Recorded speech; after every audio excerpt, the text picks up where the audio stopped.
Welcome to Nain Classes. Nain Classes में आपका एक बार फिर से बहुत बहुत स्वागत है। तो आज का वीडियो उन बच्चों के लिए बहुत इंपॉर्टेंट होने वाला है जो कि बिहार पॉलिटेक्निक की तैयारी कर रहे हैं, खास करके बिहार पॉलिटेक्निक पैरामेडिकल। तो यहाँ पर आपको पॉलिटेक्निक का कंप्लीट कोर्स करवाया जाएगा। और जैसा कि हम सभी को पता है कि बिहार पॉलिटेक्निक का इंट्रांस एग्जाम का डेट का घोषणा हो चुका है और अब हमारे पास बहुत कम समय बचे हुए हैं। तो इन कम समय में हम कैसे अपने तैयारी को बेहतर कर सकते हैं और कैसे हम ज़्यादा से ज़्यादा मार्क्स हासिल कर सकते हैं। तो यहाँ पर मैं आपको खास करके बिहार पॉलिटेक्निक पैरामेडिकल में जो इंग्लिश लैंग्वेज का जो हमारा सिलेबस होता है, यानी इंग्लिश लैंग्वेज की हम तैयारी कैसे करें और इसमें कितने मार्क्स के हमारे इंग्लिश का जो पेपर होता है, इंग्लिश के जो क्वेश्चंस होते हैं, ये कितने मार्क्स के होते हैं, तो आज इस वीडियो में हम डिस्कस करेंगे। तो इसमें से जो बच्चे बिहार पॉलिटेक्निक की तैयारी कर रहे हैं उनमें से आप में से बहुत सारे लोगों ने पैरामेडिकल और पैरामेडिकल डेंटल के लिए भी अप्लाई किया होगा, और कुछ बच्चे तो स्पेशल पैरामेडिकल और पैरामेडिकल डेंटल का ही अप्लाई किया है और कुछ ने सभी ट्रेड को चुना है। तो यहाँ पर ध्यान दीजिएगा कि अगर आप पैरामेडिकल की तैयारी कर रहे हैं और पैरामेडिकल डेंटल की तैयारी कर रहे हैं तो आपको पता होना चाहिए कि यहाँ पर हमारा लैंग्वेज का भी पेपर होता है। एक तो हमारा लैंग्वेज का हिंदी का भी पेपर होता है, यानी कि हिंदी से भी क्वेश्चन आते हैं और एक इंग्लिश से भी आते हैं। तो यहाँ पर हम जानेंगे कि इंग्लिश से क्वेश्चन किस टाइप के क्वेश्चन आते हैं और कैसे हम अपने इंग्लिश को बेहतर कर सकते हैं। बिकॉज अगर हम अभी से अपनी इंग्लिश को बेहतर रखेंगे तो आगे चल करके हम फ्यूचर इंजीनियर बनने वाले हैं, और इंजीनियर का अगर इंग्लिश अच्छा ना हो तो फिर कोई काम का इंजीनियरिंग करना फिर सारा बेकार हो गया। आपको अच्छा से अच्छे अच्छे जगह पे प्लेसमेंट भी नहीं मिलेगा। आगे जब आप सेमेस्टर में जाओगे तो वहां पर आपके एक सीएस के पेपर भी होंगे, मतलब कम्युनिकेशन स्किल के। तो इस कारण से शुरू से ही ये चीजें रखी जाती है। लैंग्वेज एक बहुत इंपॉर्टेंट रोल प्ले करती है आपके प्रोफेशनल लाइफ में। तो यहाँ पर हमारा जो 450 मार्क्स के जो हमारे एंट्रांस एग्जाम्स होने वाले हैं उसमें अगर हम इंग्लिश की बात करें, अगर हम पैरामेडिकल की बात करें तो पैरामेडिकल में इंग्लिश से 15 क्वेश्चंस आते हैं और प्रत्येक क्वेश्चंस 5 मार्क्स के होते हैं। यानी कि हम कह सकते हैं कि 450 मार्क्स में अकेले हमारा 75 मार्क्स कौन कवर कर रहा है? इंग्लिश लैंग्वेज कवर कर रहा है पैरामेडिकल में। और पैरामेडिकल डेंटल की बात करें तो यहाँ भी 10 क्वेश्चंस इंग्लिश लैंग्वेज से आते हैं। तो यहाँ पर भी प्रत्येक क्वेश्चन 5 मार्क्स के होते हैं और 50 मार्क्स तो आपको यहीं से मिल जाएंगे। मैं यकीन बताऊं तो इंग्लिश आपको देखने में जितना चैलेंजिंग लगता है उतना है नहीं। आप यहाँ पर मैक्सिमम स्कोर कर सकते हो अगर आपने ठीक से, अगर मेरे द्वारा बताए गए स्ट्रैटेजी के अकॉर्डिंग अगर आप प्रिपरेशन करते हो और अगर यहाँ पर आप नैन क्लासेस से जुड़ते हो, नैन क्लासेस के लर्निंग ऐप से अगर आप कोर्स को परचेज करते हो, मैं बिल्कुल कंप्लीट स्ट्रैटेजी बताऊंगा और जो भी टॉपिक इंग्लिश में सभी टॉपिक कवर कराऊंगा, चाहे तो वो सिनोनिम के हो। जैसे वोकैबुलरी जब हम वर्ड मीनिंग करते हैं तो उसमें क्या होता है, सिनोनिम्स होते हैं, एंटोनिम्स होते हैं, इडियम्स एंड फ्रेजेस होते हैं। तो वोकैबुलरी के सभी वोकैबुलरी के भी वीडियोस आपको मिलेंगे यहाँ पर, और इंपॉर्टेंट वोकैबुलरी आपको करवाई जाएगी। और इससे रिलेटेड कोई भी पीडीएफ्स वगैरह, वोकैबुलरी के पीडीएफ्स वगैरह भी आपको मिलेगा यहाँ पर। उसके बाद हम पैसेज को कैसे सॉल्व करते हैं, क्लोज टेस्ट कैसे सॉल्व होता है। तो इंग्लिश का कंप्लीट पैकेज आपको मिलने वाला अगर आप पैरामेडिकल की तैयारी कर रहे हो तो आप यहाँ से आप यहाँ पर इंग्लिश को इग्नोर करके नहीं चल सकते। अगर आप इंग्लिश को इग्नोर करके चलोगे तो फिर आपके स्कोर अच्छे नहीं होंगे, फिर आपका रैंक अच्छा नहीं होगा, फिर आपको अच्छे कॉलेज में एडमिशन नहीं मिलेंगे। तो इस बात को ध्यान रखिएगा। English is also an important topic जिसको आपको कवर करना है।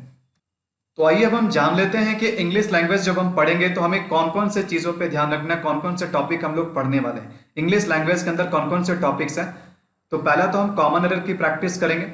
मैं कुछ सेलेक्टेड और बहुत ही इंपॉर्टेंट कॉमन एरर्स करवाऊंगा। कॉमन एरर्स वाले क्वेश्चंस को हम कैसे सॉल्व करते हैं, कैसे हम एरर फाइंड आउट करते हैं, यहाँ पर मैं आपको सिखाऊंगा। वैसे कॉमन एरर्स वही बच्चा अच्छे तरीके से सॉल्व कर सकता है जिसका ग्रामर पे बहुत अच्छा पकड़ो, जिसका पार्ट्स ऑफ स्पीच पे बहुत अच्छा पकड़ो। नो डाउट यहाँ पर ग्रामर भी आपको करवाए जाएंगे, ग्रामर के भी वीडियोस दिए जाएंगे, ठीक है। उसके बाद साथ ही साथ कुछ प्रैक्टिस भी हम करेंगे कॉमन एरर्स के। उसके बाद देखो वॉइस चैप्टर, देखो ये सब सारे कॉमन सा टॉपिक्स है जो आपने क्लास 10 में भी पढ़ा होगा, इवन आप इंटर में भी पढ़े होंगे। तो वॉइस में हम क्या करते हैं, सेंटेंस को कन्वर्ट करते हैं from active to passive voice, या फिर कभी कभी तो पैसिव देते हैं और पैसिव से हम एक्टिव वॉइस में कन्वर्ट करना होता है। उसके बाद देखो नरेशन, ये नरेशन के टॉपिक है जिसमें हम डायरेक्ट और इनडायरेक्ट स्पीच के बारे में पढ़ते हैं। तो यहाँ पर भी हम सेंटेंस का कन्वर्जन करते हैं, सेंटेंस का ट्रांसफॉर्मेशन करते हैं, यानी डायरेक्ट स्पीच को हम इनडायरेक्ट स्पीच में चेंज करते हैं, या फिर हमारा स्टेटमेंट अगर इनडायरेक्ट स्पीच में दिया तो हम उसे डायरेक्ट स्पीच में चेंज करते हैं। देखो प्रीपोजिशन ग्रामर का एक बहुत इंपॉर्टेंट टॉपिक है, तो प्रीपोजिशन से भी कुछ क्वेश्चंस आपको देखने के लिए मिल जाएंगे। तो बेसिक प्रीपोजिशन जैसे इन का यूज हम कहाँ करते हैं, एट का यूज कहाँ पर होता है, फ्रॉम का यूज हम कब करते हैं। तो बेसिक प्रीपोजिशंस यहाँ पर पूछे जाएंगे आपसे, ठीक है। सो जितने भी बेसिक प्रीपोजिशंस है मैं आपको यहाँ पर कंप्लीट करवा दूंगा। उसके बाद देखो स्पेलिंग टेस्ट है, ठीक है। बेसिक बेसिक वर्ड्स दिए जाएंगे, उसके स्पेलिंग टेस्ट आपसे, मतलब आपको 4 ऑप्शन में से फाइंड आउट करना है कि कौन सा वर्ड का स्पेलिंग गलत है या किसका स्पेलिंग सही है। उसके बाद एंटोनिम्स और सिनोनिम्स। एंटोनिम्स का मतलब क्या हुआ, एंटोनिम्स का मतलब हुआ वैसे वर्ड्स जो जिसका मीनिंग अपोजिट होता है। जैसे कहने का मतलब अगर हम बोलते हैं बिग, तो बताना बिग, बिग का अपोजिट वर्ड क्या होगा। तो बिग का अपोजिट वर्ड हम स्मॉल कह सकते हैं, हाँ कि ना, बट इतना भी सिंपल वर्ड नहीं पूछेगा, राइट। सिनोनिम्स का मतलब क्या हुआ, सिनोनिम्स का मतलब हुआ दो वर्ड जो आपस में मीनिंग, दोनों के मीनिंग क्या हो, सिमिलर हो, एक जैसा हो, ठीक है। जैसे फॉर एग्जाम्पल अभी हमने बिग बोला, तो बिग से मिलता जुलता और वर्ड कौन हो सकता है, जैसे लार्ज हम कह सकते हैं। बात समझ में आ रही है। उसके बाद यहां ध्यान देना, वोकैबलरी का ही एक पार्ट और है, वन वर्ड सब्सटीट्यूशन, जिसको हम शॉर्टकट में OWS बोलते हैं। वन वर्ड सब्सटीट्यूशन का मतलब क्या हुआ, जो अनेक शब्दों को सब्सटीट्यूट कर दे, कोई ऐसा एक वर्ड, कोई ऐसा वन वर्ड जो कई शब्दों को सब्सटीट्यूट कर दे, उसे ही हम क्या कहते हैं, वन वर्ड सब्सटीट्यूशन। हिंदी में बोलते हैं अनेक शब्दों के लिए एक शब्द। जैसे हम कहते हैं ना हिंदी में, अनेक रोगों का एक इलाज या फिर अनेक समस्याओं का एक समाधान, उसको हम हिंदी में क्या बोलते हैं, उसको हम हिंदी में बोल देते हैं रामबाण, बोलते हैं ना। इंग्लिश में क्या बोलते हैं, इंग्लिश में से हम बोलते हैं पैनासिया, क्या बोलते हैं, पैनासिया।